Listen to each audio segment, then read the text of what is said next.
नौकरी YouTube channel पर आप सभी दोस्तों का हार्दिक स्वागत है। दोस्तों, कोविड-19 वायरस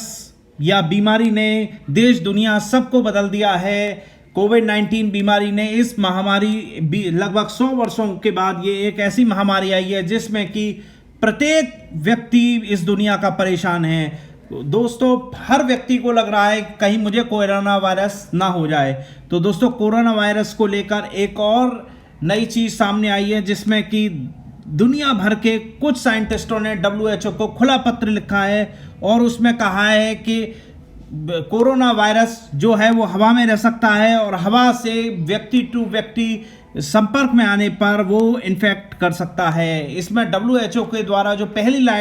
गाइडलाइन दी थी उसमें उन साइंटिस्टों के द्वारा परिवर्तन की मांग की गई है। दोस्तों, हम सवाल पूछ रहे हैं क्या कोरोना वायरस हवा में रह सकता है? तो इसके जवाब में 239 साइंटिस्टों ने WHO ने एक रिसर्च प्रतिपादित की थी उससे पूर्व जिसमें अलग गाइडलाइन दी थी, लेकिन 239 साइंटिस्ट जो हैं 32 कंट्रीज के, उन्होंने एक खुला पत्र WHO के नाम लिखा है और साफ कहा है कोविड-19 can remain airborne for period of time, यानी कि एक लंबे समय के लिए जिसमें कि कोविड-19 का जो वायरस है वो लंबे समय तक जीवित रह सकता है, हवा में रह सकता है और ट्रांसमिशन फैला सकता है व्यक्ति टू व्यक्ति। इसमें स्मॉलर जो पार्टिकल होते हैं वो व्यक्ति को इन्फेक्ट करते हैं और इन 239 साइंटिस्ट ने अपनी रिसर्च के आधार पर यह भी कहा है कि WHO ने जो गाइडलाइन जारी की है उन्हें रिवाइज करने की ज़रूरत है। दोस्तों, कोरोना महामारी के लिए एक और थोड़ा सा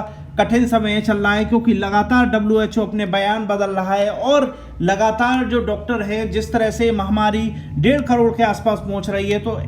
बिल्कुल सही जो 32 देशों के 239 साइंटिस्टों ने बिल्कुल सही कहा है कि ये निश्चित रूप से हवा में वार कर रहा है, यानी कि इसके जो छोटे पार्टिकल हैं वो हवा में घूम रहे हैं और लगातार जो लोग हैं उन्हें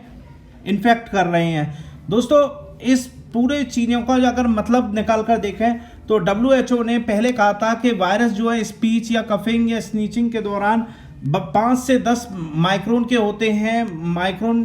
की डायमीटर के होते हैं, और वो अगर किसी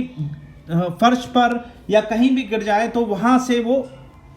व्यक्ति को इन्फेक्टेड करते हैं। लेकिन यहाँ 239 साइंटिस्टों ने एक बात कही है कि वायरस जो है ड्रॉपलेट के रूप में 5 माइक्रोन से भी छोटे होते हैं, जिसमें कि वो लंबी डिस्टेंस और हवा में डिस्टेंस लगभग 1 मीटर से ज़्यादा तक तय करते हैं और लंबे समय तक वो जीवित रहते हैं जिससे कि व्यक्ति संक्रमित हो रहा है। दोस्तों, अगर इसके कुछ एविडेंस भी जो डॉक्टर्स हैं उन्होंने दिए हैं, इसमें उन्होंने कहा है कि अगर आइसोलेशन वार्ड की बात करें, वेंटिलेशन की जो रूम है उसकी बात करें, वहाँ पर बहुत ही कम खतरा है, वहाँ पर लोग मास्क लगा कर रह रहे हैं तो इसीलिए कम खतरा है। लेकिन सार्स कोविड जो RNA है वो पब्लिक एरिया में अगर घूम भी रहा है तो वो दिखाई नहीं दे सकता, अनडिटेक्टेबल है। वहीं अगर हम बात करें अगर स्टडी की, तो उन्होंने कहा कि जिस तरह से कोविड-19 या के जो पेशेंट हैं वो हॉस्पिटल्स में हैं और कोई नेगेटिव पेशेंट हॉस्पिटल में है तो उसे भी दोबारा पॉजिटिव होने का खतरा भी बरकरार है, क्योंकि वहाँ के जो टॉयलेट्स वगैरह होते हैं उनमें या बाथरूम होते हैं तो उसमें आदमी अपना जो मुंह का जो मास्क है वो उतारता है और अपनी साफ सफाई करता है। इस दौरान जो कोविड के जो एयरबॉर्न हैं, एयरबॉर्न की मदद से, हवा की मदद से इधर उधर हो जाते हैं और वहाँ दूसरा व्यक्ति जब उस टॉयलेट को यूज करता है तो वहाँ फैलने का खतरा बरकरार रहता है। अब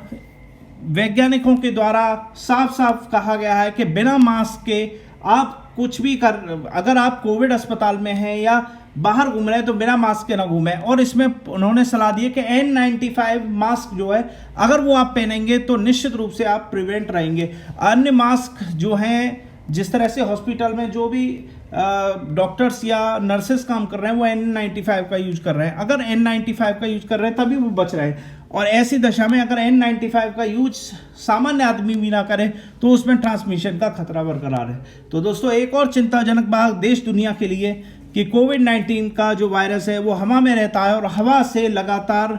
एक दूसरे को संक्रमित कर रहा है। अगले वीडियो के साथ एक बार फिर मुलाकात करेंगे। बहुत बहुत धन्यवाद।